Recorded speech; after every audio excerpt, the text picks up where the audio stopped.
कभी कभी कुछ घर अपने मालिक नहीं चुनते, वो खुद तय करते हैं कि उनमें कौन रहेगा और कौन नहीं। कहा जाता है अगर किसी घर की दीवारें अपने आप फुसफुसाने लगे तो समझ लो वहां कोई रात का मेहमान आ चुका है। जहां रवि को अब पता चलेगा कि डर बाहर नहीं, उसके अपने अंदर रह रहा है। रवि अब पहले जैसा नहीं रहा था। उसकी आंखों की लाल चमक, उसकी हंसी और उसका सन्नाटा सब बदल चुका था। गांव के लोग अब उसके घर के पास से गुजरने से भी डरते थे। हर रात उसके घर से किसी और की आवाज आती थी, कभी रोने की, कभी हंसने की और कभी किसी औरत के गुनगुनाने की। रवि खुद से बातें करने लगा था। कभी कभी वो आईने में देखता और कहता, मैं रवि नहीं हूं, मैं वो हूं जो रात को आती है। उसकी डायरी में अब अजीब बातें लिखी थी। अगर दरवाजा खुला छोड़ दो तो साया अंदर आता है, लेकिन अगर साया अंदर आ जाए तो दरवाजा दोबारा कभी बंद नहीं होता। तीसरी रात ठीक 12 बजे कमरे की लाइट अपने आप बंद हो गई। रवि उठा और दरवाजे की ओर बढ़ा। दीवारों पर परछायां रेंग रही थी। फर्श पर पुराने निशान चमक रहे थे। अचानक दीवार पर किसी ने खून से लिखा कि अब ये घर मेरा है। रवि के पैर वही जम गए। छत से कोई साया नीचे उतर रहा था। वो वही थी, सफेद कपड़े में, सड़ी हुई त्वचा और उसकी आंखें जैसे जलते हुए कोयले। वो धीरे से बोली, तुमने दरवाजा खोला था, याद है? रवि कांपते हुए पीछे हटा। तू मुझसे क्या चाहती है? वो मुस्कुराई, मुझे बस एक शरीर चाहिए और अब वो तेरा है। कमरा अंधेरे में डूब गया। हर दिशा से वही आवाजें गूंजने लगी, अब मैं तू हूं, अब मैं तू हूं। रवि भागने की कोशिश करता है, लेकिन दीवारों से हाथ निकलकर उसके पैरों को पकड़ लेते हैं। फर्श पर खून फैल रहा है, आईना टूट जाता है और घर के अंदर सन्नाटा छा जाता है।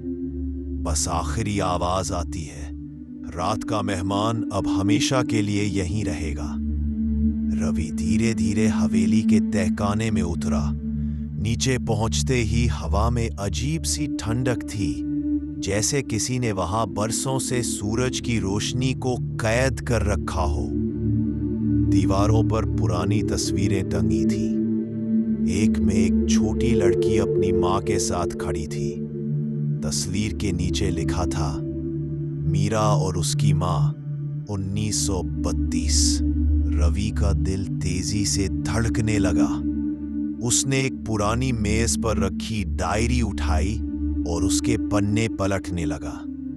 डायरी में लिखा था, मां मुझे माफ कर देना, मैं तुम्हें उस रात बचा नहीं पाई। उस आदमी ने तुम्हें इस घर में बंद कर दिया और अब मैं हर रात तुम्हारे कदमों की आहट सुनती हूं। रवि कांप उठा। उसके हाथ से डायरी गिर गई। तभी पीछे से थक थक की तेज आवाज आई। दरवाजा अपने आप बंद हो चुका था। और उसी रोशनी में उसने देखा एक परछाई धीरे धीरे उसकी तरफ बढ़ रही थी। उसके कानों में किसी की धीमी आवाज गूंजी, तुम्हें कहा था ना दरवाजा बंद मत करना। रवि ने डर के मारे पीछे हटते हुए कहा कि कौन है वहां? पर जवाब में सिर्फ वही आवाज आई, मैं मीरा की मां हूं और तुम वही हो जिसने मुझे यहां कैद किया था। रवि की सांसें रुक सी गई। उसने दीवार पर टंगी वही तस्वीर देखी। अब उस तस्वीर में वो औरत मुस्कुरा रही थी और तस्वीर में मीरा की जगह रवि का चेहरा दिखाई दे रहा था। वो चिल्लाया, नहीं, ये सच नहीं हो सकता। तभी हवेली की छत से राख और धूल गिरने लगी। दरवाजा अपने आप खुला और वहां पुलिस खड़ी थी। रवि बेहोश होकर गिर पड़ा। जब होश आया तो वो अस्पताल में था। डॉक्टर ने कहा, तुम 2 दिन से बेसुध पड़े थे, लेकिन ये पुराने जलने के निशान तुम्हारे हाथों पर कैसे आए? रवि कुछ नहीं बोला, पर उसके कानों में अब भी वही फुसफुसाहट गूंज रही थी। दरवाजा बंद मत करना, माँ वापस आएगी।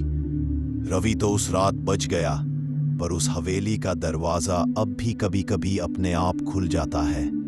कहा जाता है जब हवा चलती है तो किसी माँ की आवाज आज भी सुनाई देती है। दरवाजा बंद मत करना, माँ वापस आएगी। और यही तो उस घर का सबसे डरावना सच है।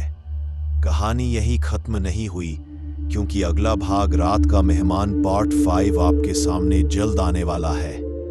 अगर आप इस रात के मेहमान से मिलना चाहते हैं तो वीडियो को लाइक, कमेंट और सब्सक्राइब करना मत भूलिएगा, क्योंकि अगली बार दरवाजा शायद आपके लिए खुले।